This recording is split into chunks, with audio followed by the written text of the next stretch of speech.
Bom, então, começando, esgrima histórica, contexto e prática, vamos falar um pouquinho sobre isso. Pode passar o slide, por gentileza? Então tá. Eu começo, né, Fábio? Sim, você começa. Então, gente, primeiro, o que é a esgrima histórica, né? A gente vai explicar um pouquinho sobre o que é isso. É um negócio muito de nicho, especialmente no Brasil.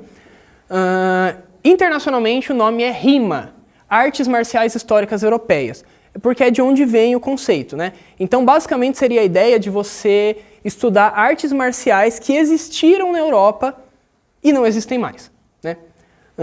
Então, é uma modalidade de estudos não formais, que ela mistura a pesquisa nas fontes, a gente vai falar mais dessas fontes daqui a pouco, e ela mistura também uma prática desportiva ou marcial, né? Então, você pesquisa, mas você também faz a luta, você treina, você, enfim, usa o corpo. E é reconhecida pelos praticantes como uma arte marcial em reconstrução. Por que eu disse reconstrução? Aí, você quer falar sobre essa parte, Fábio, que você tinha comentado comigo? Ou... Não? Tá. Assim. Não, tá. Se quiser eu falo. Não, eu posso. Basicamente é o seguinte, gente. Quando a gente pensa numa arte marcial moderna, como karatê, kung fu ou judô, essas ou artes... Kendo, ou Kendo, o Kendo que é uma coisa mais próxima, que envolve espadas, né? Você tem uma linhagem de pessoas que aprenderam e ensinaram isso oralmente que não foi quebrada. Então você tem desde lá das origens dessa arte marcial, por exemplo, no Japão feudal, que vai mudando, vai se desenvolvendo e chega hoje, sendo que se eu vou estudar, por exemplo, Kendo hoje, o meu mestre aprendeu com o mestre dele, que aprendeu com o mestre dele, que aprendeu com o mestre dele, você tem essa linhagem. Nessas artes marciais europeias, não. Esse tipo de luta deixou de ser praticado em um momento e sumiu enquanto sistema. E vai voltar a ser praticado agora por essas pessoas como nós que estamos tentando estudar esses tratados e entender do que se trata, né? Então, pode passar, por gentileza?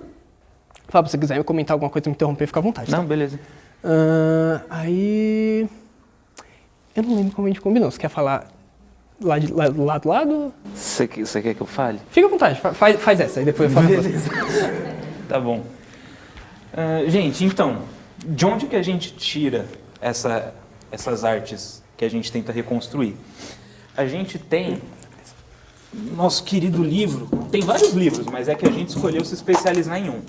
Outros grupos, outras pessoas vão fazer uma coisa mais misturada, assim, mais abrangente, pegar vários livros de várias épocas, mas a gente preferiu, por simplicidade, ficar só em um. E no nosso caso, a gente estuda um cara chamado Joachim Meyer.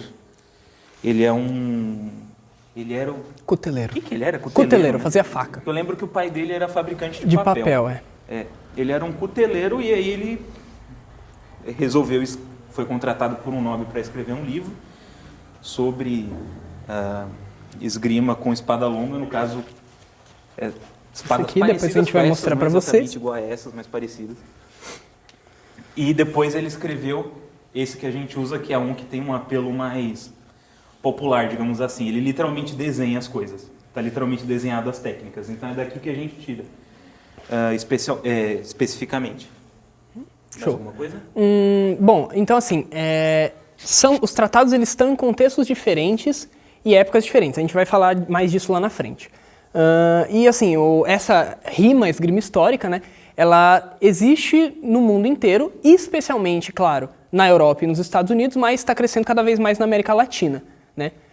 A gente costuma chamar de esgrima histórica até por uma questão de que, assim, fica meio chato você estar lembrando o tempo todo que é uma coisa europeia, a gente é um país colonial, então é um pouco... Então a gente tenta deixar um termo mais vago, genérico, para o que a gente está estudando, né? E tem gente que chama também de esgrima medieval, mas a gente é um pouco mais pedante. A gente já não estuda esgrima medieval, porque é o nosso século XVI, né? Século XVI, já tecnicamente não é mais medieval. Então também tem isso, por isso que a gente opta pela histórica e não pelo medieval. Isso.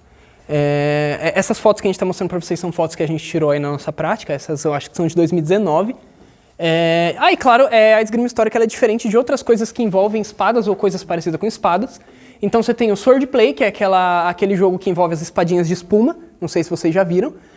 Você tem, por exemplo, a esgrima olímpica, que é o esporte, que ele é baseado em uma esgrima histórica, que é a esgrima clássica francesa, mas que se esportificou. Aí a gente tem o HMB Burhurt, se vocês já viram, aquela galera que se veste de armadura e, tipo, se porra ou numa arena de MMA ou tipo num campão de areia, também é diferente. Tem aquele polonês que é de fato num ringue, né? Você vê o pessoal socando escudo na cara dos outros. Isso. Se a gente fosse fazer a diferença básica, basicamente é assim. O que a gente faz é um esporte antigo em que a gente usa roupas modernas. O que eles fazem, a galera do Buhurt da HMB, é um esporte moderno, só que com uma roupagem antiga. Eles usam as armaduras, as coisas, mas é basicamente só pancada mesmo. Então, pode passar por gentileza. E a gente chega no nosso grupo, o que é a Stahlfechter. É nóis. Posso falar? Claro. Claro. Então, Stahlfechter, a gente não tinha pensado em comentar isso, mas eu lembrei agora, significa esgrimista de aço, tá? O nome em português fica meio triste. Exatamente. É porque a gente queria também combinar com o fato de ser alemão, a gente só pegou e traduziu para o alemão e aí ficou bonitinho. A gente existe desde 2015. Foi fundado por eu e por mais um... o Max, o nosso media boy também, um dos fundadores. E a gente foca no livro que eu falei. A gente está se reunindo em São Paulo, em vários lugares diferentes que a gente tenta encontrar, e aí às vezes o pessoal expulsa a gente. A gente já foi expulso do Centro Cultural Vergueiro, já foi expulso do... Qual que é o nome do lugar lá, São Bento, Passo das Artes? A gente já foi expulso de um monte de lugar. Agora a gente finalmente conseguiu se encontrar no Centro Esportivo Tietê, que é onde a gente se encontra toda semana agora, para poder praticar. O pessoal finalmente compreendeu que as nossas espadas elas não são armas e que a gente não está de fato se matando. E é isso, basicamente. Sim. Mais alguma coisa para adicionar sobre isso? Bom, esse último tópico sobre a Stahl é importante também, a questão da desmistificação, porque assim, muita gente faz algo parecido com o que a gente faz de uma forma menos histórica. Em que sentido? Busca só ler o tratado e entender o que está escrito sem entender o contexto em que ele se coloca. E também muitas vezes as pessoas, até por uma ignorância histórica, elas pegam o livro e elas leem aquilo e aí elas começam a emular valores mitificados do que seria ser um homem medieval, um cavaleiro, nobre, e isso tem implicações políticas muito graves, né? Então a gente busca sempre que é possível, tanto com quem vai treinar com a gente, quanto nas nossas iniciativas de divulgação, desmistificar o que é a Idade Média, o que é a Idade Moderna, o que são esses usos sociais da violência, o que era uma sociedade antes do Estado de Direito, antes da segurança pública, e o spoiler, não era todo mundo se matando ao mesmo tempo. Então é isso, a gente também busca, além de estudar o tratado, a gente busca situar ele num contexto, e não é porque a gente estuda uma arte do passado que a gente precisa reproduzir valores sociais do passado, né? Então, pode passar, por gentileza? Deixa eu só ver que horas são. Beleza, tá no tempo. Bom, então falar um pouquinho das fontes. Então as fontes da esgrima histórica são o que a gente chama genericamente de tratados. Por que tratados? Porque um tratado é diferente de um manual. O tratado é o que você escreve sobre um assunto de uma forma, digamos assim, como se fosse um pouco mais avançada. Um manual ele te ensina do zero. A maioria desses autores, eles não vão escrever coisas para pessoas que não sabem nada. Eles vão escrever para pessoas que têm alguma noção do que é uma espada, do que é combate. Então eles vão escrever acerca de coisas um pouco mais complexas, digamos assim.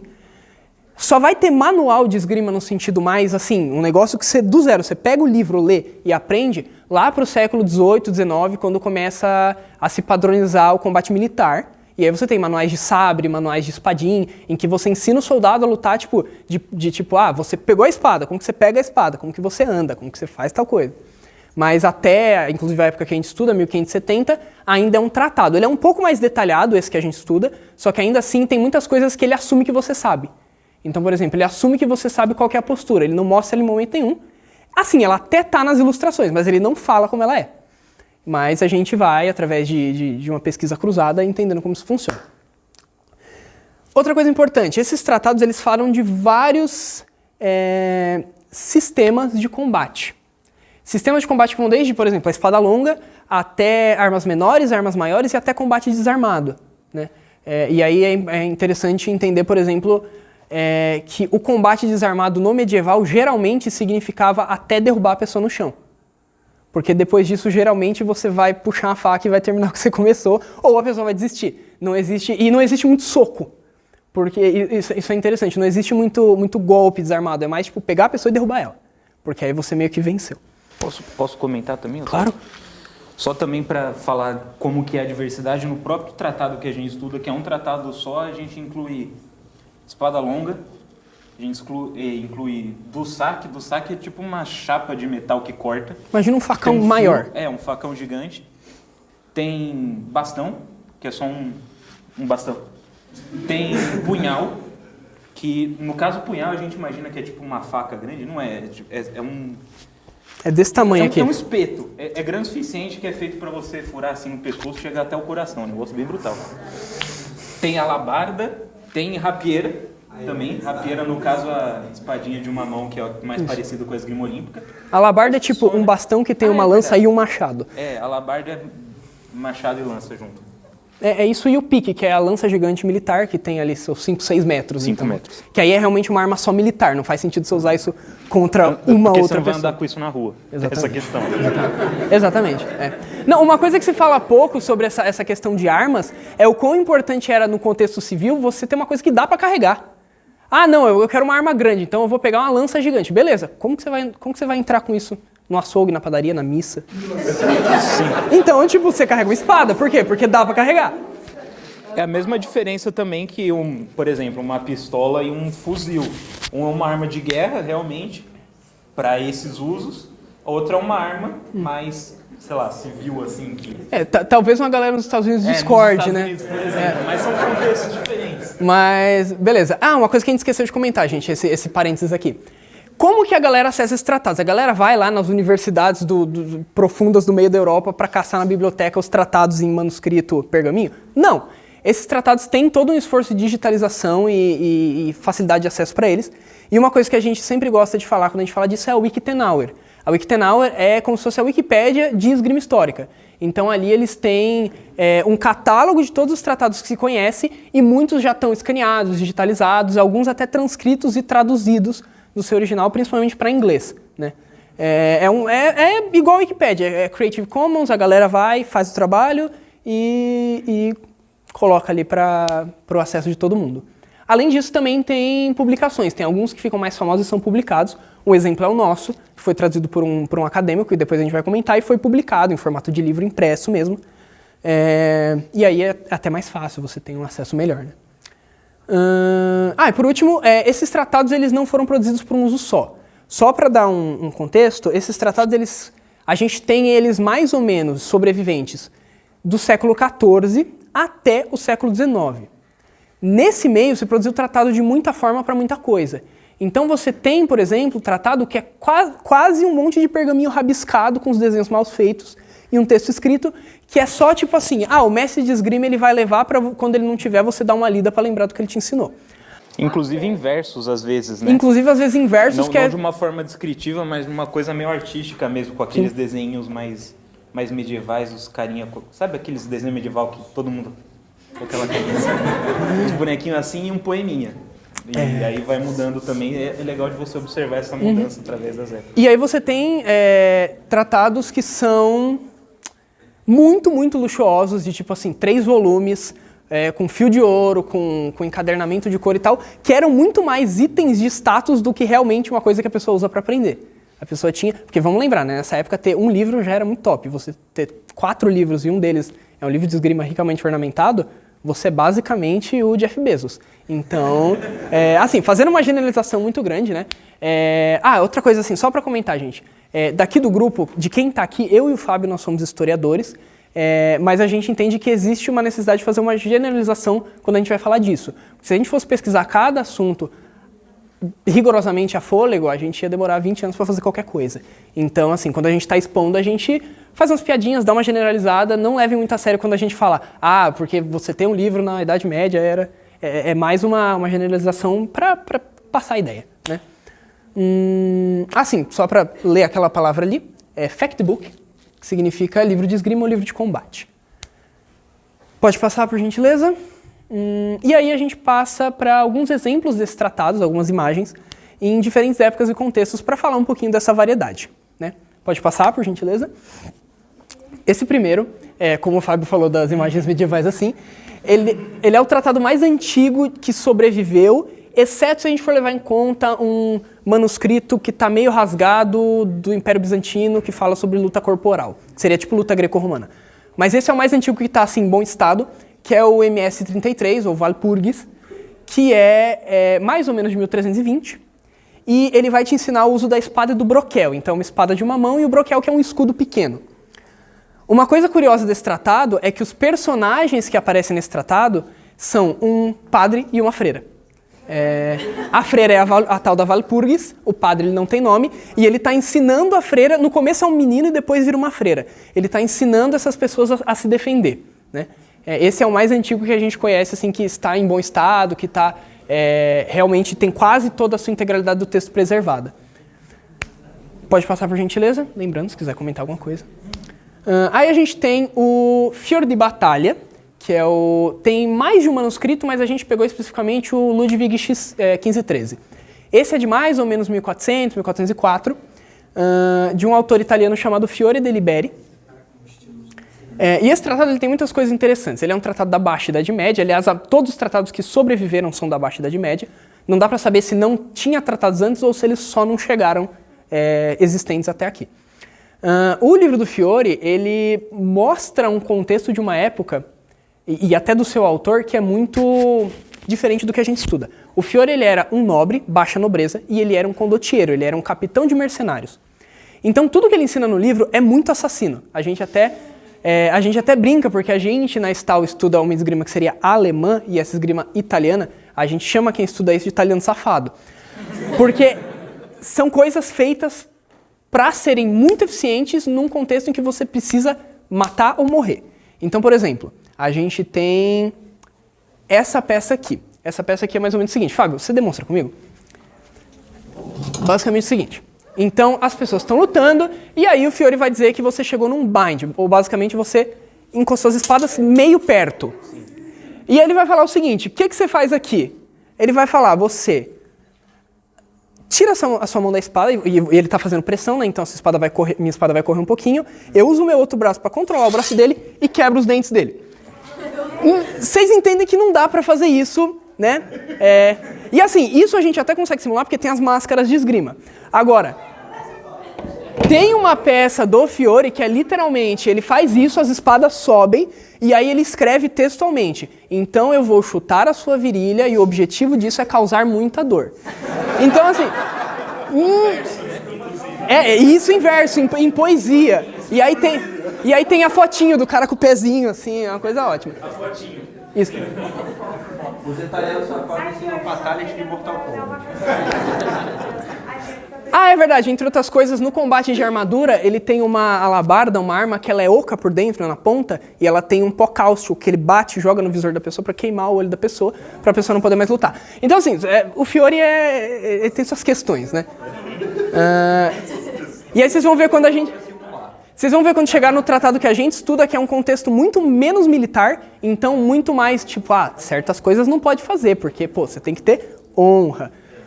E aí a gente vê aqui que pro cavaleiro medieval, de fato, honra era sair vivo, né?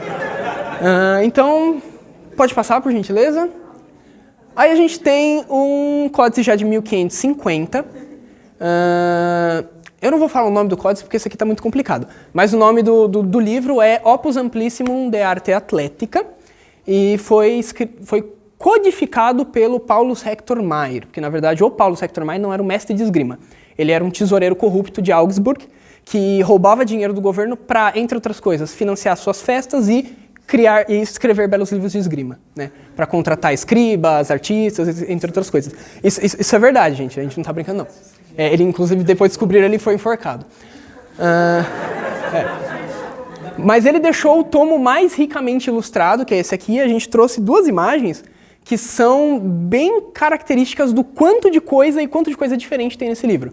Então, primeiro, peças de combate com foice, que não é uma arma, é uma ferramenta de camponês. Então, assim, meio diferente. E uma que é muito específica, que é você está com uma alabarda e tem um cavaleiro te atacando com uma lança e você está a pé. O que você faz? Que também, assim, Assim, é um cenário possível, mas né, não é dos mais comuns. E é um pônei. E é um pônei. Isso pode ser uma questão de ilustração.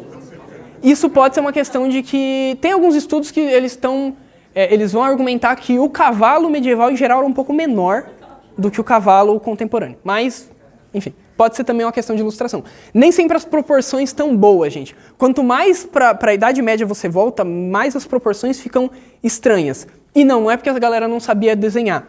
É porque, em certos períodos da Idade Média, a boa arte não era arte realista, era arte que se amoldava às convenções artísticas. Então você precisa escrever um negócio que te dê prestígio enquanto artista, e não um negócio que represente visualmente e realisticamente o corpo humano. Mas você vai chegando na Idade Moderna, isso vai mudando, e o nosso tratado, que é renascentista, mostra muito essa mudança. Alguma coisa sobre isso aqui? Não? Então pode passar, por gentileza. A gente chega no tratado que a gente estuda, que é o... Esse nome é ótimo, né? Gründliche Beschreibung der freien... Não sei mais. Der freien Ritterlichen und Adelichen Kunst des Fechtens. Basicamente, descrição detalhada da livre e cavalheiresca arte da esgrima. Né? Em geral, é resumido como descrição da arte da esgrima. E ainda tem um subtítulo, tipo, mostrando várias defesas, não sei o que. Beleza. A gente trouxe aqui duas imagens que, na verdade, são a mesma, que são ilustrações desse livro. Né? Esse aqui tem o texto separado das ilustrações, que são duas versões. Uma é a primeira, a única que se conhecia até então, que é em preto e branco. Ela era uma xilogravura, então ela era carimbo de madeira, você bota tinta e prensa no papel. O livro do Meyer, ele tem uma questão que ele é um dos primeiros livros de esgrima impressos e não manuscritos. Então ele era impresso numa prensa e se batia essas imagens.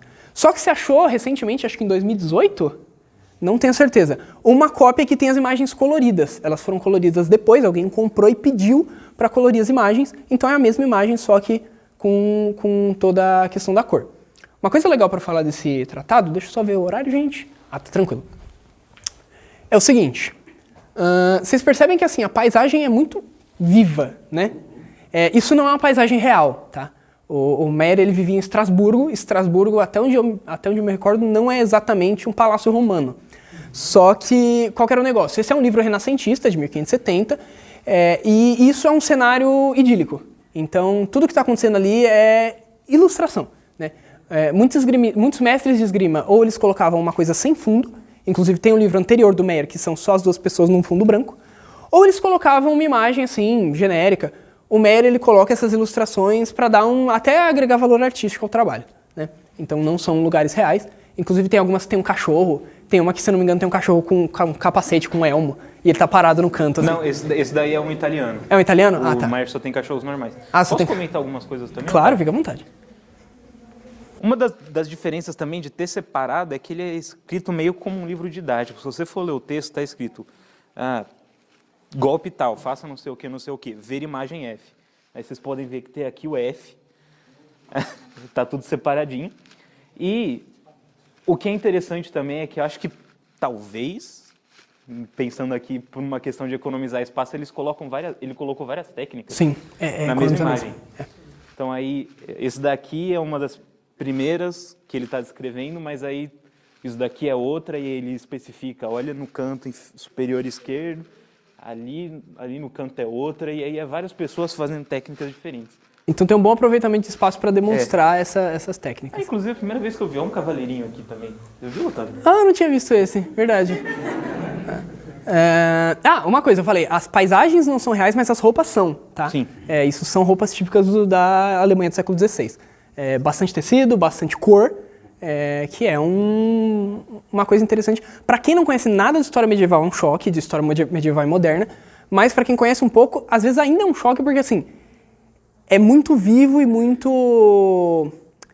E conflita um pouco com os nossos padrões estéticos, né? É importante lembrar que assim, a estética masculina até, se eu não me engano, no começo do século XIX, ela era quase o oposto do que ela é hoje, ela era o antissóbrio. Quanto mais pavão você for, mais masculino você está sendo. Hoje em dia a gente tem quase que o oposto disso, né? Eu posso comentar do vinho? Claro. Tá.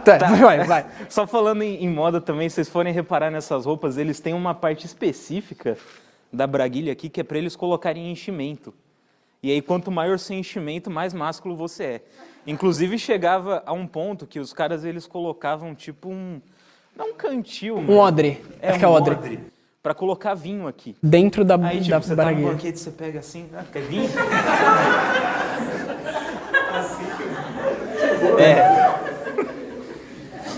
Pode passar? Pode passar, por gentileza. E a gente tem uma coisa muito mais recente para mostrar assim, até onde chega o escopo desses estudos de esgrima histórica, que é o Cold Steel, que é um tratado, esse aí é um manual, na verdade, de 1889, então é era vitoriana, quase ali no século XX, né, que é um tratado de sabre militar. Eu acabei de falar que era manual e falei tratado, um manual de sabre militar. Então esse aqui ele vai te explicar conceitos, uma diferença muito assim, visível entre tratados e manuais. O tratado ele vai, por exemplo, falar, esse é o corte da fúria.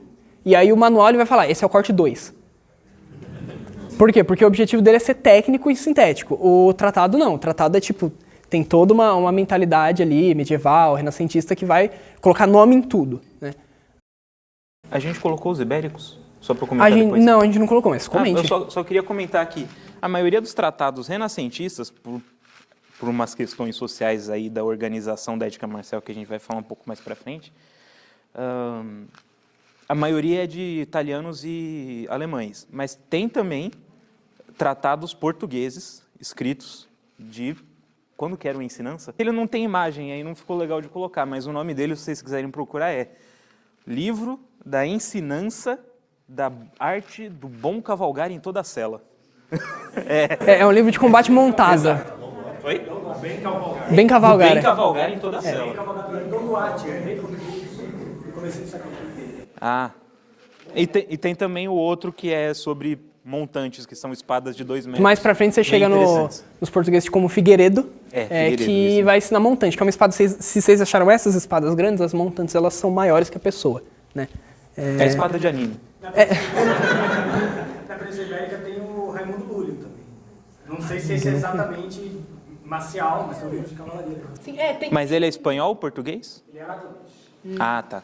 Lá no Wiktenau eles têm uma abrangência boa, então eles vão colocar desde tratados de esgrima em si até livros de guerra, livros de cavalaria, livros de torneio, mas o foco do estudo da esgrima histórica é mais os tratados. Então, por exemplo, o livro de torneio que vai ensinar justa, geralmente o pessoal vai deixar para outras pessoas verem.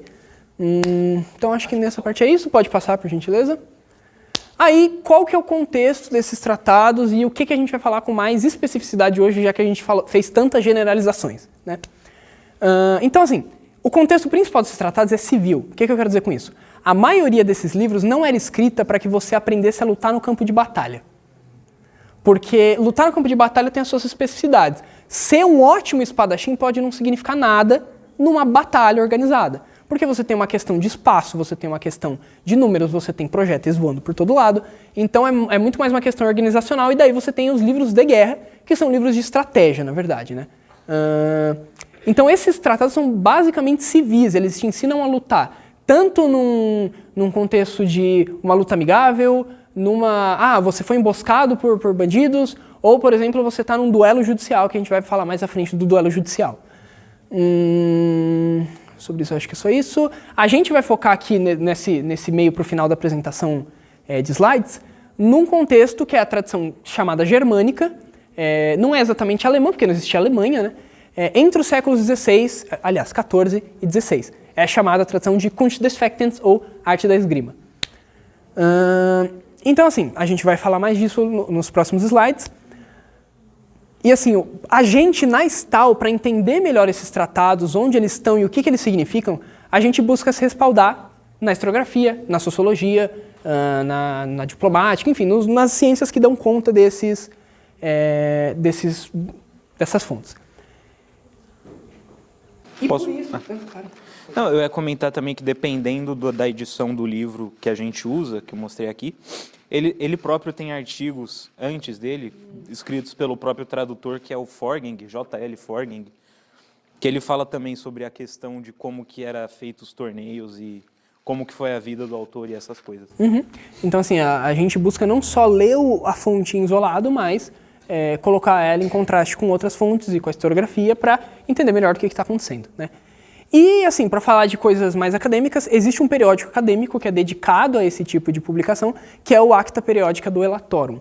Ele já tem, acho que, 10 volumes, e ele publica artigos aí realmente acadêmicos, de pesquisadores e pesquisadoras, sobre esse assunto. Então, você tem desde artigo falando sobre torneios do século XVI, até artigos falando sobre como que a sola do sapato medieval, como que a sola do sapato medieval impacta o tipo de lesão que você tinha nos soldados, né? Porque o sapato de sola mole é diferente, você pisa diferente, portanto você tem uma lesão em um lugar diferente da perna. Só isso? Tá. Próximo então. E aí a gente vai falar da parte mais de contextualização da tradição alemã, e para isso a gente está se baseando principalmente no livro da Bientlust, que é o Ética Marcial na Alemanha Pré-Moderna. Pré-moderna é uma tradução complicada, mas a gente não achou um termo melhor. Ele fala Early Modern Germany, a gente usou pré-moderna assim como uma tradução aproximada. Mais ou menos a gente está falando aí entre século XV e XVI. Então o que é essa tal de ética marcial que ela estuda nessa região do Sacro Império? É uma forma social de existir nas cidades, isso é importante. A ética marcial ela é muito mais um fenômeno dos burgos do que do campo. Posso comentar? Justamente por isso que você não tem um tratado, que a gente saiba, não tem um tratado russo, não tem um tratado francês.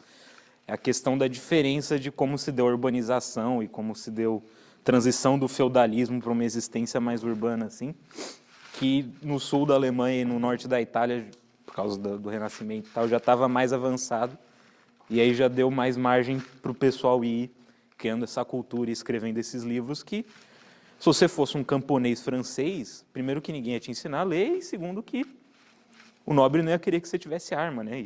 E tal. Não ia ser uma lei que você, camponês, precisa andar armado, mas o esquema numa cidade já era diferente. Inclusive você vê que essas pessoas que escrevem os tratados, primeiro nobres e depois cada vez mais burgueses, eles têm uma aversão ao campesinato. Até o nosso próprio autor ele fala que se você luta sem prestar atenção em tal coisa, isso não é esgrima e assim é uma luta de camponeses. Então tem todo um sentimento de superioridade. O que eu ia falar? Eu ia comentar um negócio que você ia falar. Bom, enfim. Então, o que era essa forma social da ética marcial, né? Basicamente, ela não era só uma questão masculina, mas era principalmente voltada para os homens cidadãos. O que é um homem cidadão? É o homem que tem uma posição social na cidade. Então não é o plebeu, mas também não é necessariamente só o nobre. É o padeiro, o faqueiro, o prefeito, o escriba, são as pessoas que têm profissões que são artesãs. Desculpa te interromper de novo. Mas é porque também, especificamente na cidade de Estrasburgo, é que ele diz isso. Eu fiz um trabalho muito legal na faculdade sobre isso. Que na cidade de Estrasburgo, inclusive, a cidadania era comprada. Era tipo um número limitado. Ele mesmo foi por casamento, né, o Maier? Foi por Ele era da Suécia e foi para lá e casou com a Ele nasceu em Basel. Basel, isso. Então, assim, tinha um número limitado de cidadãos que você podia ter, e aí você podia ou herdar a cidadania através do casamento, ou você podia comprar de alguém que queria vender. Não é o mesmo conceito de cidadania que a gente tem aqui, que eu tô aqui, então eu sou um cidadão, nasci aqui, então eu sou um cidadão. É bem diferente. Sim, importante. E aí esses homens, cidadãos dessas cidades, eles tinham um dever social de portar armas. Quando a gente está falando de armas, a gente está falando de espadas e não de armas gigantes. Armas ali relativamente portáteis e tal. E qual que era o objetivo? Entre outros, era você garantir a paz pela ameaça constante de violência. Basicamente, se todo mundo está armado, é um negócio que hoje em dia no Brasil ressoa mal, né? Mas basicamente, se todo mundo está armado, ninguém vai mexer com ninguém. Aí ele não está falando de criminalidade, ele está falando literalmente de questões de brigas pessoais entre cidadãos. E a gente vai entrar mais nisso na frente. E a Bientlust, que ela estuda essa questão pela perspectiva de gênero, ela vai mostrar como que essa ética marcial ela era uma forma específica de performance da masculinidade. Ela vai falar também da questão, a gente vai chegar mais à frente, de como entravam nessa questão as mulheres, as crianças e os estrangeiros, mas ela vai falar que era uma questão de masculinidade. A sua identidade enquanto cidadão, ela era ligada à possibilidade e ao dever de portar essas armas, né? Pode passar, por gentileza. Então, assim, além disso, tinha uma questão militar. O porte dessas armas ele era considerado importante para a defesa dessas cidades, Lembrando que aí no século XV, no século XVI, o centro da Europa foi palco de muita guerra, muita movimentação militar. Então, nessas cidades, nesses burgos alemãos, se tinha muito essa ideia de defender a cidade de uma invasão e tudo mais. Então, além de portar as espadas, essas coisas, os cidadãos, eles tinham que ter, cada família tinha que ter uma quantidade de armas de guerra em casa. Ou em casa ou no inventário da cidade, mas tinha que ter registrado o seu nome comprado. Então, o que são armas de guerra? Né? São armas grandes e armas de projéteis. Arco e flecha, besta, arma de fogo, lanças grandes, alabardas, essas coisas. Obviamente que essa galera não andava na rua com isso, mas isso ficava lá, tipo assim, se precisar, tá lá. Né? E era assim, se você não tivesse, você pagava multa. Então tinha realmente uma questão jurídica sobre essa necessidade das pessoas terem essas armas. E muitas cidades tinham arsenais próprios para repor essa falta e tal. Uma coisa interessante é que isso não era muito útil, porque nessa época, a forma como se fazia a guerra já não permitia que tipo, uma milícia urbana defendesse a cidade de um exército organizado. Especialmente, a gente está falando aí da época em que já era muito comum os exércitos mercenários. Então você tem até um caso no livro da Tlust em que ela fala que os cidadãos de uma...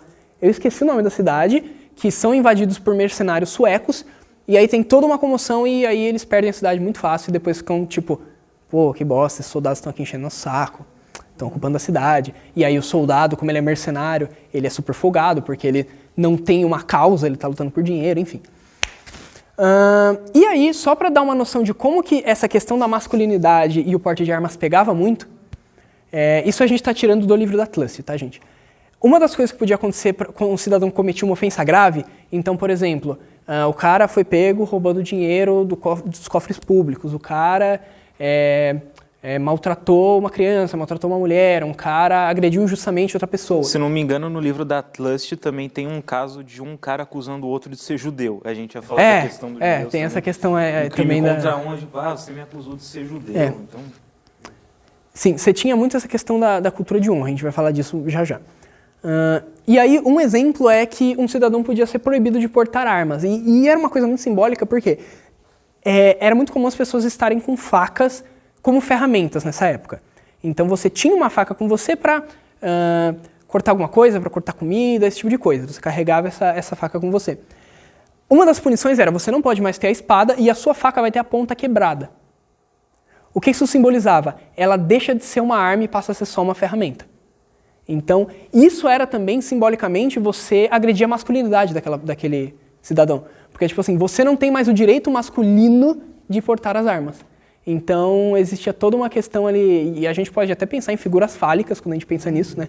Do tipo, você não pode ter mais o espeto grande, agora você só pode ter o espeto pequeno, esse tipo de coisa. E assim, tinha as punições medievais modernas normais, chicoteamento, multa. Uma coisa que não era muito comum era a prisão. A prisão, enquanto tipo, você vai ficar aqui um tempinho para pensar no que você fez, ela é bem mais da época contemporânea. Pode passar, por gentileza. Assim, apesar de todo mundo estar com arma, não se esperava que as pessoas se matassem. E a gente tem uma ironia, né? Vamos pensar o seguinte, gente. A gente estava vivendo numa época em que não existia direitos universais, não existia segurança pública, não que a segurança pública funcione super bem, né? Mas não existia a ideia de que o Estado tem o monopólio da violência. O monopólio da violência ele era dos indivíduos, então se esperava desses cidadãos que eles mantessem a paz. Só que tinha um fator que tensionava, que era a tal da cultura de honra, que era ofensas à honra justificam a agressão. Então a gente tem um caso fantástico no livro dela, em que você tem um cidadão e um capitão de mercenários conversando num bar, eles estão bebendo há horas, super amigos, rindo, não sei o que lá, e esse capitão mercenário, salvo engano, ele estava servindo um rei, acho que da Boêmia, e eles estavam ali na parte mais germânica, né? Boêmia é a atual República Tcheca. E aí o cidadão, sem querer, solta, tipo, não, e esse tal rei é um babaca. E aí o cara levanta e fala, tava super legal o papo, mas você ofendeu o meu comandante e isso significa que você ofendeu a mim. Então eu sou obrigado a te agredir agora. Tipo, o cara, tipo, fala com pesar, assim, pô, bicho, você tinha que fazer isso. 5 minutos sem perder a amizade. Exato, e aí começa uma briga de bar, porque, assim, uma coisa interessante, as pessoas não costumavam brigar de soco. as pessoas costumavam brigar de espada. Só que não pra matar, é tipo fazer um cortinho do braço, uma coisa assim. Não, é sério. É tipo, não se esperava, inclusive, se numa dessas, mesmo tendo uma causa justa. Então, digamos que eu chego no Fábio e falo, Fábio, você é um péssimo marido, você é um mau cristão e você não sustenta a sua família. Caraca. Isso é uma ofensa à honra dele na época. Se ele puxasse a espada, e eu puxo a espada, ele tem a razão. Ele me mata, ele tem que pagar uma multa, tem que pagar pensão pra minha família. Porque ele não devia ter ido tão longe. Esse que é o rolê. Então, tipo assim, a galera pode dar 5 minutos de espadinha sem perder a amizade, mas nada de matar. Posso comentar? Também, inclusive, no próprio livro do Maier é muito interessante a questão como ele trata o ato de você estocar. Estocar, no caso, é você espetar a espada numa pessoa. Ele nunca fala diretamente, agora você vai e você estoca. Ele fala, tipo, você vai meio que assim, aí você faz um movimento e tal. Ele não pode falar explicitamente, porque teve uma época que era proibido você estocar, porque quando você fura uma pessoa é mais fácil dela morrer do que só se você fizer um corte no braço. Costurar um furo no pulmão é muito complicado. Então era realmente, tipo, exato. Era tipo, briga, sim, mas não mata. Matar é paia. Então, tipo, tenta só cortar e tenta não furar. E aí, um dos mecanismos que existia para você coibir essa violência que poderia acontecer, né? Especialmente quando a gente fala mais, vai voltando na história, a gente pega a Idade Média Central ali, você tinha muito as guerras entre famílias. Então, tipo, eu matei seu irmão, aí você mata meu pai, de repente as gerações vão se eliminando. Se institui em alguns lugares da Europa o duelo judicial. O que é o duelo judicial? Eu tenho uma ofensa grave que eu quero resolver através do duelo. Qual que é a ideia do duelo judicial? Não é que quem lutar melhor ganha, não. É que Deus sabe quem está certo e ele vai fazer com que o combate seja decidido.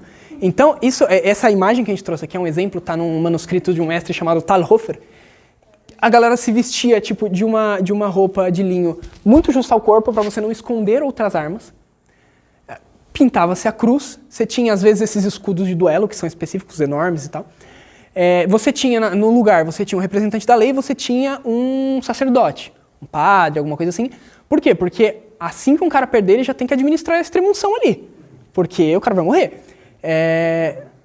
Inclusive teve caso de duelo judicial em que uma pessoa perdeu, mas não morreu, mas como ela foi considerada culpada, porque ela perdeu, logo Deus falou que ela era culpada, ele foi enforcado depois.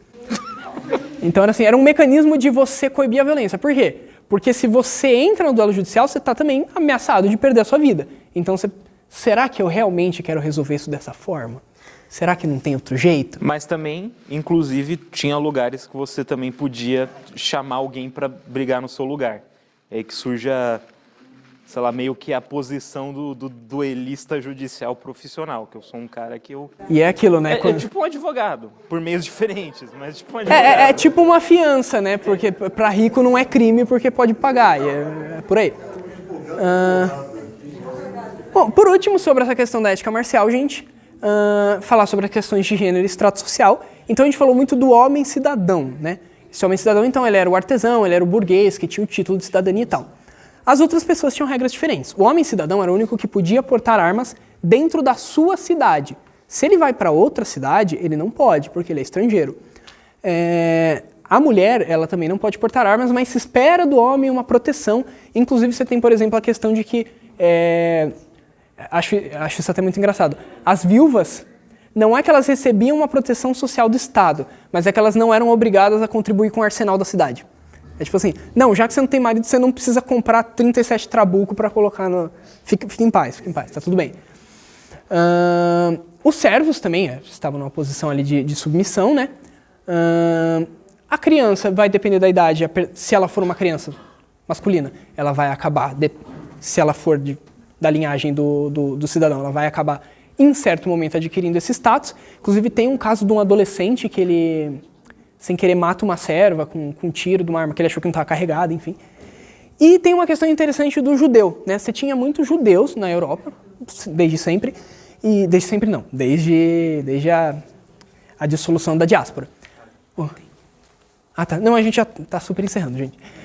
E aí é interessante porque ao mesmo tempo que você tem essa hostilidade ao judeu, o Estado, o Sacro Império tentava proteger essa população. Então, por exemplo, o judeu, ele era o único que viajando entre cidades tinha uma permissão especial de carregar armas maiores. Porque se esperava que ele ia sofrer uma hostilidade maior. Então você tinha todo uma ideia de tipo, não, a gente não quer abraçar, mas a gente também não vai bater, sabe? E aí sobre ética marcial é isso, então essa primeira parte da apresentação a gente encerra por aqui, pode passar por gentileza. Sugestões de aprofundamento rapidinho, a gente, aliás, professor, você acha que se você quiser compartilhar depois o slide com a galera? Manda pra galera do site. Show! Então a gente tem 2 livros, o Ética Marcial e esse Late Medieval and Early Modern Fight Books. Infelizmente você tem quase nenhuma fonte em português sobre esses assuntos. Tem um documentário que é sobre a esgrima histórica, no YouTube, ele tem 1h30, é bem legal. Tem o tal do Ictenau e tem o nosso podcast, o Stalcast, que é um podcast em que a gente fala desses assuntos que a gente está falando aqui, dessa mesma forma. A gente tem uma série de 3 partes muito boas. Sobre essa tal da ética marcial. Sobre a ética marcial. Quase 4 horas falando só disso. Pode passar por gentileza. Referências, então, pode passar esses 2, porque mais um. E aí nosso contato, depois se alguém quiser dar uma olhada. A gente tem ali nosso loginho, o logo do Stalcast e o logo da Esgrima Antifascista. E é isso, a gente tem Facebook, Instagram, YouTube e a gente até tem o Twitter, mas ele meio que tá morto, então acho que não vale a pena comentar.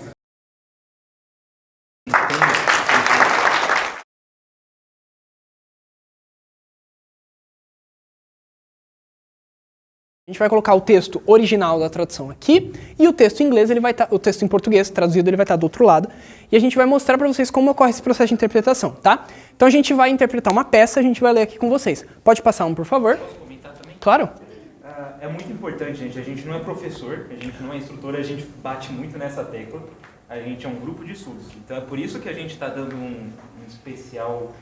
uma atenção especial para essa parte, porque a gente não tem monopólio de conhecimento nenhum, a gente não é mestre. A gente entende que o mestre morreu há 400 anos atrás. É uma construção coletiva, então é importante que todo mundo participe do método e da interpretação e da construção, da reconstrução no caso. Sempre que a gente vai interpretar uma técnica na Stal, senta a rodinha, a gente abre o livro, lê a técnica, igual a gente vai fazer aqui com vocês, E vai e tipo, conversando. o que é que vocês entenderam, o que é que vocês acharam, tal. Claro que aqui a gente vai fazer uma coisa um pouco mais sintética só para demonstrar.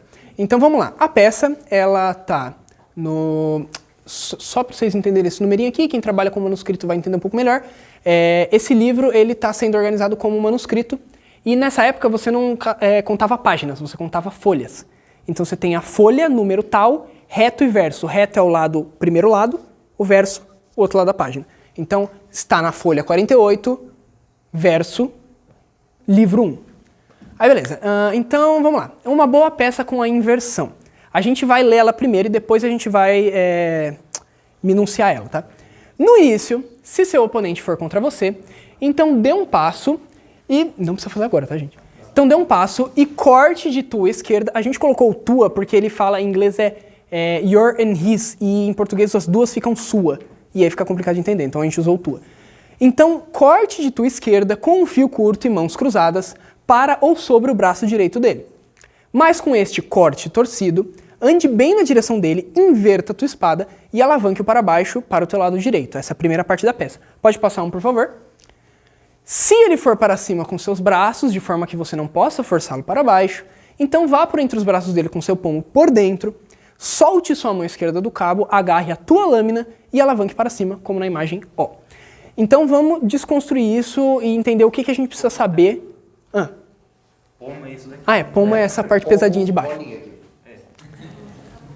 Então vamos entender o que a gente precisaria entender para entender essa peça. Pode voltar um, por gentileza? Então primeiro, a gente consegue entender o português até a parte que ele fala fio curto. O que é fio curto? Então pode passar 2 para frente, por favor.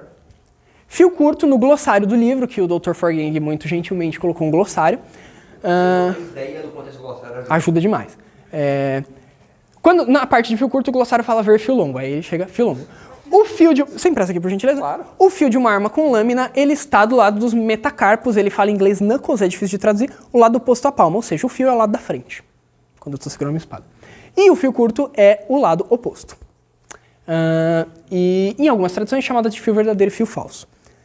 Então o que é o fio curto? É isso aqui. Ou seja, ele está falando que eu tenho que bater com isso aqui. Essa parte que está virada para mim. Um pouco contra-intuitivo. Quando a gente vai estudando e vê outros cortes com esse fio curto, a gente entende que basicamente a ideia é você vai colocar o seu dedão na base da lâmina e você vai fazer esse tipo de movimento. Então, basicamente, fio longo, fio curto, né? Então, é uma forma diferente de bater, tem os seus usos ali táticos, no combate e tal, e ele fala mais disso adiante. Obrigado, Spin. Então, a gente já entendeu o que é fio curto. Pode voltar 2, por favor? Beleza, então a gente já entendeu que é cortar com fio curto andando para a sua esquerda. Então você vai andar para a sua esquerda, certo? Ele vai cortar contra você, você vai andar para a sua esquerda e cortar com fio curto. Com este corte torcido, o que é o corte torcido? Não é uma coisa genérica, é o nome de um corte. Pode passar 3, por gentileza. Aí, o corte torcido, que é o Krumpal. Então ele tem ali a descrição do Krumpal. O corte torcido é executado assim. Esteja na guarda da fúria, Spin, por gentileza, guarda da fúria, com seu pé esquerdo para frente, ao contrário, com seu pé esquerdo para frente. Se o seu oponente corta contra você, então pise com o seu pé direito, espera eu terminar, depois você faz, tá? Pise com o seu pé direito, boa. Pise com o seu pé direito para longe dele, à sua esquerda. Corte com, nesse caso, como ele está fazendo do esquerdo, é com um fio longo, mas... Spin, faz do outro lado, porque é já para mostrar como é o fio curto. Porque de um lado é com fio longo, de outro é com fio curto. Beleza, obrigado. Corte com fio longo e mãos cruzadas contra o seu corte, como pode ser visto na imagem D nas figuras do canto superior direito. Pode passar uma, por favor? Spin, se você quiser sair da guarda, porque eu ainda vou mostrar a figura. Desculpa, eu me enrolei aqui. A figura é essa aqui que está em vermelho. Então, você é o bonequinho da direita. Direita? Minha esquerda e direita de vocês. É esse bonequinho que está com a espada assim. Tá?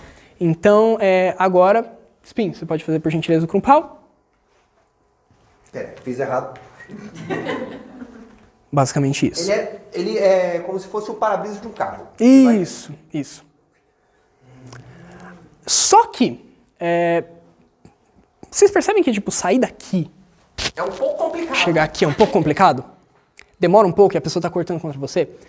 Quando a gente vai avançando no livro, a gente percebe... Pode passar mais um, por favor? Que o autor fala que da guarda lateral você poderá executar especialmente os cortes torcidos. E ele tem a descrição da guarda lateral, que é pé esquerdo à frente, segura a espada do teu lado direito, com a ponta voltada para o chão, de forma que o pomo fique voltado para cima e o fio curto voltado para você. Basicamente isso. Pode ser feito dos dois lados. Essa é a guarda lateral. E aí ele fala, dessa guarda lateral podem ser feitos os cortes torcidos. Ele não fala como, mas através de experimentação você acaba percebendo como que você faz. É muito natural, porque trocou de guarda. É basicamente isso. Qual que é a ideia desse corte? Esse é um corte voltado ou para a espada ou para o braço da pessoa. Giuseppe, você pode fazer contra Spin? Spin, corta Isso, ótimo. Corta. Basicamente Corta isso. a espada, ou se ele viesse um pouco mais... Você vai mais pro lado. Corto contra o braço dele, eu consigo alcançar. Se você der um passo mais longo e mais pro lado, consegue voltar no braço. Beleza. Então esse é o tal do corte torcido. Também uma das coisas que a gente estava comentando que não é dito nos livros, mas que é intuído assim, é uma luta que a gente roda e se move entre não é linear, não é vai e volta. Você Não é esgrimolinha. usa o espaço em volta de você. Exato. Isso daí, inclusive, é uma diferença também um pouco entre as técnicas. Você percebe que às vezes a esgrima italiana o pessoal vai meio que mais para frente, enquanto que a esgrima alemã ela prioriza mais cortes em volta e andar rodeando, Tanto que em muitos momentos o Meyer fala, você vai pisar muito à esquerda do cara. Eu não vou cortar contra ele assim, vou cortar contra ele daqui. Aí a ideia é Spin, você me presta rapidinho. A ideia desse corte é, eu bati na espada dele, o que eu faço agora? Então, Giuseppe, corta contra mim, por gentileza. Daqui, eu faço o que eu quiser, né? Eu basicamente tirei a espada dele do caminho. Obrigado. Tá, então a gente já sabe o que é o corte torcido e a gente já sabe o que é o fio curto. Pode voltar 2, por gentileza? Eu acho que são 2. Acho que mais um. Ixi, mais um ainda. Aí, beleza. Não, mais um. Ai, meu Deus. Tá. Então, aí ele fala, ande bem, com esse corte torcido, ande bem na direção dele, inverta a tua espada. Esse inverta também é um termo. Pode passar 4 pra frente. 2, 3... Foram 4? 5, desculpa, 5. Mais um, então. Isso, mais um. Aí, inversão, que é o verkehren. Basicamente, só pra ganhar tempo, tá, gente? Não vou ler inteiro. Você conecta a espada com a da pessoa, a gente faça um bindzinho. Conectou a espada com a pessoa, você vai inverter a tua empunhadura e empurrar a espada da pessoa para baixo. Controlando. É um alavancão. É um alavancão. Você empurra, você faz isso, empurra para baixo. E daí você faz coisas, né? Você pode bater na pessoa, você pode tirar a espada, enfim. Caso você seja italiano safado, pomba na boca. Sim. Essa é a primeira parte da peça, é a parte que espera que o adversário não entenda o que está acontecendo e não resista. Então, basicamente, você fez o crumpau, encostou. Oh, desculpa. Aí se ele errar, eu acerto, aí eu ganho. Encostou, inverte, e aí daí você faz o que você quiser. Ele não fala mais adiante porque meio que você já ganhou essa luta. Porque você tem o controle ali da espada da pessoa. Porque, de novo, o duelo alemão, judicial, bonitinho, honra e tal. Se fosse italiano, ele ia falar, ok, agora você corta o pescoço dele horrivelmente em 4 lugares. Tá. Agora, e se a pessoa, assim que você volta no bind do crumpau, se quando isso acontecer, o spin quiser resistir e levantar a espada para cima, aí vem a segunda parte. Pode voltar 4. Aí, se ele for para cima com seus braços, ele, o adversário, de forma que você não possa forçá-lo para baixo, então, entre com seu palmo por dentro, pegue sua lâmina. Como na imagem O. Pode ir, acho que 6 para frente. Aí, esse é mesmo, é a imagem O. Então, essa é a figura do centro. Você é o cara de amarelo. Então, basicamente, o que você vai fazer é isso. Quer que eu faça, porque eu já fiz essa? Tá. Então, spin, volta do coiso. Então... Cortei contra ele. É da esquerda, né? Enfim, funciona dos dois lados, mas... peraí, desse lado você tem que inverter o... ok. Cortei. Cortou. Aí eu vou tentar empurrar, ele forçou. Aí eu vou fazer isso aqui. Oh, meu Deus. Vai bater no teto. Vai pra cá. Aí eu vou fazer o seguinte. Isso, claro, tem que ser feito de forma rápida, senão não funciona. Basicamente o que eu vou fazer é isso aqui. E aí eu faço o que precisar. Então, gente, isso vocês percebem que vários conhecimentos vão se construindo, várias interpretações vão se construindo uma em cima da outra para se chegar a esse resultado. Uma coisa importante, a palavra interpretação. A gente não considera que a gente realmente sabe, ou que nenhum grupo sabe realmente como eram essas técnicas perfeitamente. A gente interpreta e a gente testa a nossa interpretação lutando entre nós, lutando contra outras pessoas e vendo se funciona. Isso é quase como uma arqueologia experimental e meio que o máximo que dá para chegar, porque não dá para entrevistar o morto e falar, e aí, foi assim mesmo? A gente tentou fazer uma mesa de Ouija uma vez, não deu muito certo. Porque o que é importante, gente, é que por mais que tenham livros, isso era principalmente uma tradição oral, ensinada de mestre para estudante. Então, assim, o grosso da minúcia, ele se perde nessa reconstrução que a gente faz e a gente tenta fazer o nosso melhor. Só comentar também que, assim como vocês viram, realmente... Nos treinos, 90% do tempo que a gente está com isso aqui. É só discutindo, mas é minha direita ou sua direita? Que é direita. Nos treinos é literalmente assim também. Beleza. Isso acontece. Pode passar mais um, por favor? Então, gente, a gente acabou essa parte por agora. A gente colocou na quadra, que a gente achou que fosse na quadra. Então agora a gente vai fazer uma prática coletiva rapidinho e depois, se sobrar tempo, a gente faz um pouco... Faz lutinha para vocês verem, tá? Vamos lá, gente.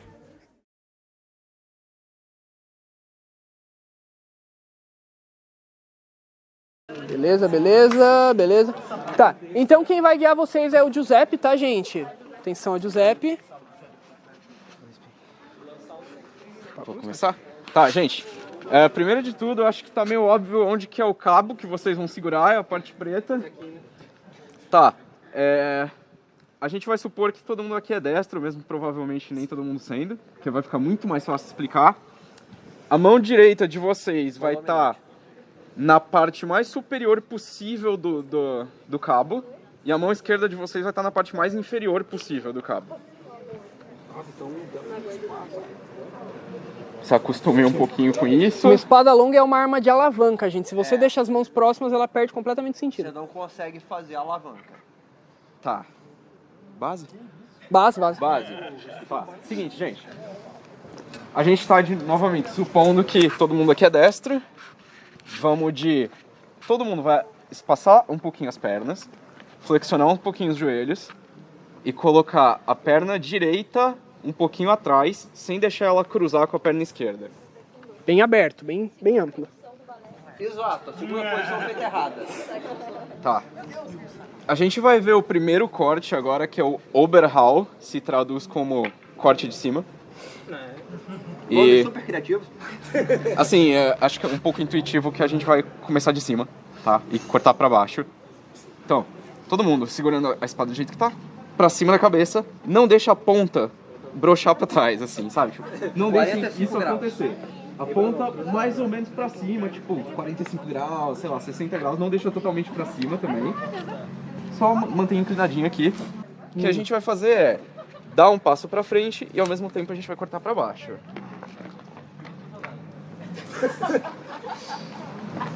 Falo pra fazer simultâneo?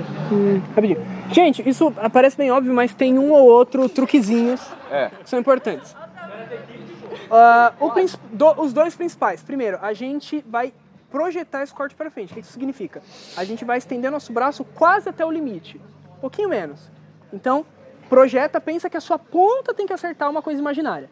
Segunda questão. Quando a gente termina o corte para baixo, a gente não abre o nosso pulso. A gente mantém o pulso como se fosse uma pegada de comprimento e a gente desce o braço, tá? Tá. Vou dizer uma minúcia muito interessante para vocês quando vocês forem fazer. Evitem de dar o passo primeiro e cortar depois. Quer mostrar isso por quê? É minúcia de combate, eu quero mostrar por quê. Dá o passo. Hã? Ah, eu? Faz o corte sem dar o passo. Obrigado. Agora, se eu... Espada sempre fica na sua frente por motivos óbvios. Espada na frente é você vivo, você vivo é você feliz. Vamos repetir isso aqui algumas vezes, só porque sim, a gente já tá aqui. Segura a espada em cima, passa. Aí volta a perna, repete. Espada se passa. Certo, vamos pro próximo. Ajeita a base dos pés de novo. Essa é a base dos pés que a gente sempre vai estar. Pé direito atrás, pé esquerdo na frente, mão direita mais pra cima, mão esquerda mais pra baixo. O pé de trás fica geladinho? Fica de ladinho. Fica meio Um pouquinho lateral. de ladinho. O da frente também, na real. Ladinho, ladinho. Eles nunca ficam totalmente retos porque você nunca quer ficar com o joelho pra dentro. Porque senão você cai. Tá. Agora, o que a gente vai fazer com a espada agora? Colocar ela do nosso lado com a ponta apontando pra trás, mas sem encostar no chão. Não é pro nosso lado, a ponta é pra trás, de fato. Porque, assim, de novo, é meio óbvio que a gente vai fazer daqui, né? Acho que não vai surpreender ninguém, a gente vai cortar pra cima. A gente cortou pra baixo. Qual que é o rolê desse corte pra cima agora? Entra uma especificidade a mais de interpretação. Quando a gente cortar pra cima, a gente não deixa a espada subir tudo, a gente não deixa a ponta embora. A gente vai parar numa guarda que chama ox, que é touro, basicamente búfalo, boi. Por quê? Ela lembra um chifre apontado pra frente. Então você vai estender o corte e quando você terminar, é mais ou menos na altura da costela da pessoa imaginária que você quer acertar. Você recolhe um pouquinho o seu braço e mantém ela aqui, alinhada reto, apontada pra frente. E é isso. O primeiro corte ele chama Oberhau e esse tem o nome também muito criativo de Unterhau, que é corte de baixo. Uma dica interessante para pegar esse corte é lembrar que o fio da espada, no caso das de vocês não tem, mas a parte da espada que está voltada para o chão vai terminar voltada para cima. Então é esse movimento aqui, ó. A espada não gira no meio do caminho. Ela sobe e volta. Faz mais uma vez. Aqui, ó. A espada ela vai subir e vai voltar.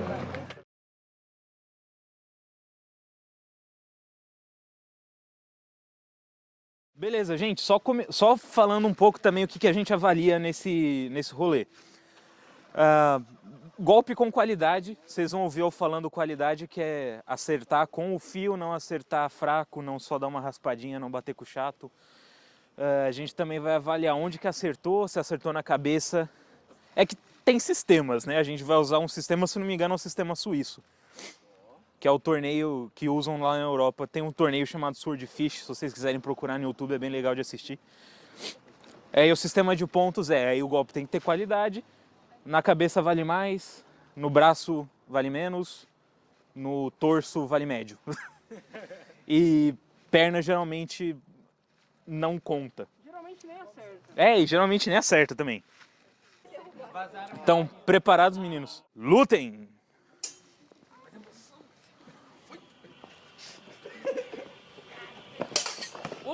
Alto. Golpe com qualidade no torso do Otávio. Muito bom. Lutem.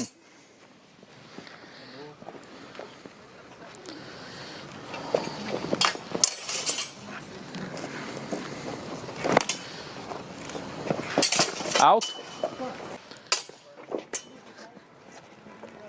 Alto. Opa. Eu senti acertar minha mão. É que tá escuro também. Não.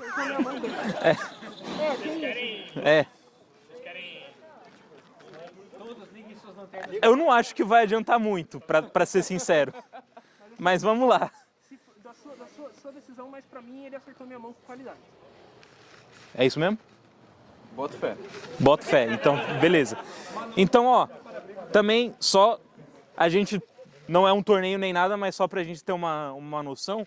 Então, há um ponto pro Giuseppe por enquanto, que é um golpe no braço com qualidade. Pro Otávio, 3 pontos, porque foi um golpe no torso que vale 2, um no braço que vale 1, então dá 3.